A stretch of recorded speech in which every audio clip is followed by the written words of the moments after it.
मैं सब्र के साथ चलता हूँ। सबसे पहले मैं बता दूँ आपको कि मुझे किसी से गिला नहीं है। कुछ मोरे होते हैं, यूज़ होते हैं, वो जहाँ से यूज़ हो रहे हैं, कौन कर रहा है, मेरे पास बहुत सी तफसील आ चुकी है, लेकिन अभी मैं उस पर बात नहीं करना चाहता हूँ, क्योंकि मेरे पास एविडेंस कैनोनिकल ऑर्डर में आ गई है कि किसी ने मुझ पे रेप का इल्ज़ाम लगाया 6 दफ़ा। बाद में रेप का इल्ज़ाम जो है उसको कन्वर्ट कर दिया, वो जो होता है असाल्ट में, यानी हाथ लगाया था पैंट को। पैंट और शलवार की मुझे सारी दुनिया को पता है, वो कोर्ट में ने कहा, सब ने कहा। तो जो मैंने दरख्वास्त दी है कि मिसप्रेजेंटेशन ऑफ फैक्ट्स करके पहले मेरे पे रेप का इल्ज़ाम तो लगता रहा, फिर दस्तराजी का इल्ज़ाम लगा जो मेरे और गिलानी साहब पे लगा, तो मेरा राइट बनता है ना क्लैरिफिकेशन दूँ। तो मैंने FIR के लिए कहा है कि झूठ बोल के। और दूसरी सबसे बड़ी बात यह है कि मैं चेयरमैन हूँ स्टैंडिंग कमेटी इंटीरियर का। मैंने सुओ मोटो लिया और सुओ मोटो कानून के मुताबिक लिया और वो FIA के रिकॉर्ड का हिस्सा बना। वो इन्वेस्टिगेशन हुई, इन्वेस्टिगेशन हो गया, केस रजिस्टर होके कोर्ट में चलान चला गया। तो मेरा पॉइंट प्रूव हो गया कि मेरी लीडर के ख़िलाफ़ एक ऐसा इल्ज़ाम लगाया जो नहीं लगना चाहिए था। मेरे पे लगाएं, कोई फ़र्क नहीं पड़ता। मुझे धमकियाँ भी आईं, उन लोगों का नाम भी पता जो मेरे पास आए।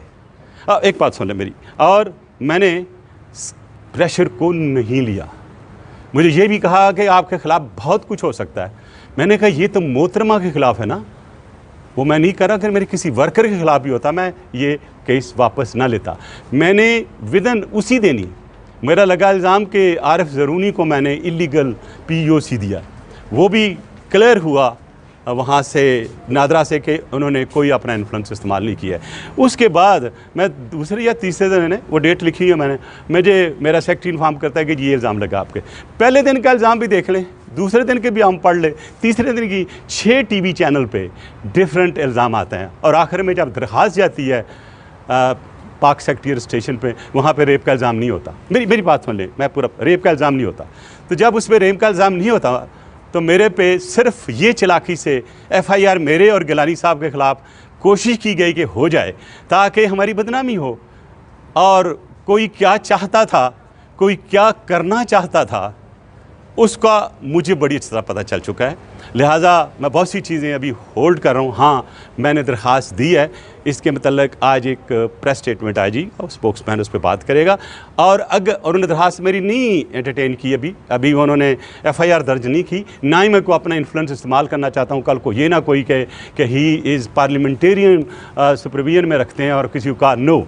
मैं चाहता हूँ कानून के मुताबिक बात चले, लेकिन मैं अपनी जितनी भी कानूनी जितनी मेरी राइट्स हैं उनको मैं ज़रूर एक्सरसाइज करूँगा। और आपने आपको पहले अल्लाह ने निकाला है मुझे, जो जस्टिस पीस ने मुझे एग्जॉनरेट किया उसमें, और ये सुप्रीम कोर्ट में, हाई कोर्ट में भी मैं समझता हूँ कि मिस प्रेजेंटेशन ऑफ फैक्ट्स हुई, क्योंकि जो पिटीशन दी गई उनके वकील की तरफ से, जो भी मैं नाम नहीं लेना चाहता, उनके मुताबिक उन्होंने मेरिट को तो डिस्कस ही नहीं किया।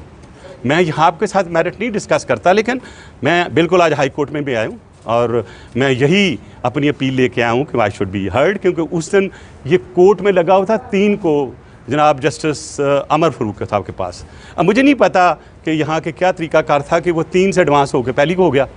मुझे सुबह पता चला, मेरा सेनेट का भी था काम, तो मैंने भेजा अपना जो है वकालतनामा, तो आई वॉज नॉट हर्ड। तो since the decision has been taken without hearing me, तो have a right, I should be heard. आज इसलिए मैंने एप्लीकेशन दी है, मैं कोर्ट में आया हूँ।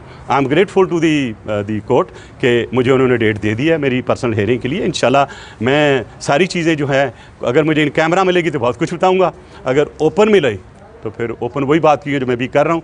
लेकिन ये कि मैं बताता हूँ आपको, जो कुछ है वो झूठ था इसलिए कि कोई मेरी पॉलिटिकल चीज़ पे स्प्लिंटर मारना चाहता था।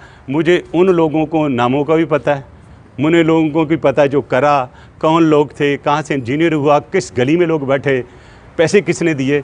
मैं तो नहीं कहता, जो बाहर से लोग आए हैं वो कहते हैं थर्ड पार्टी ने हमें पैसे देने थे।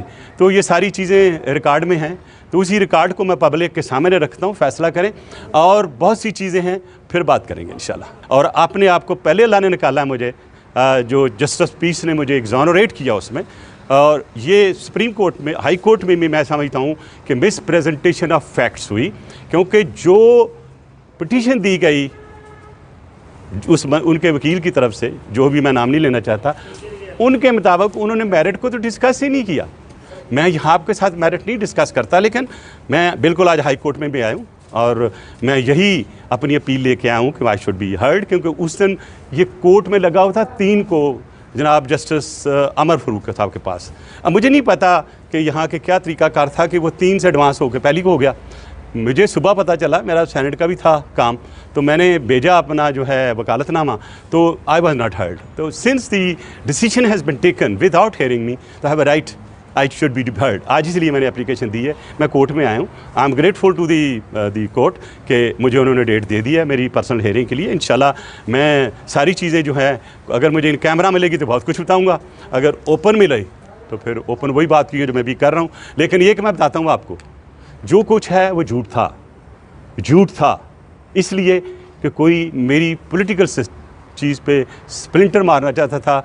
मुझे उन लोगों को नामों का भी पता है, मुझे लोगों को भी पता है जो करा, कौन लोग थे, कहाँ से इंजीनियर हुआ, किस गली में लोग बैठे, पैसे किसने दिए। मैं तो नहीं कहता, जो बाहर से लोग आए हैं वो कहते हैं थर्ड पार्टी ने हमें पैसे देने थे।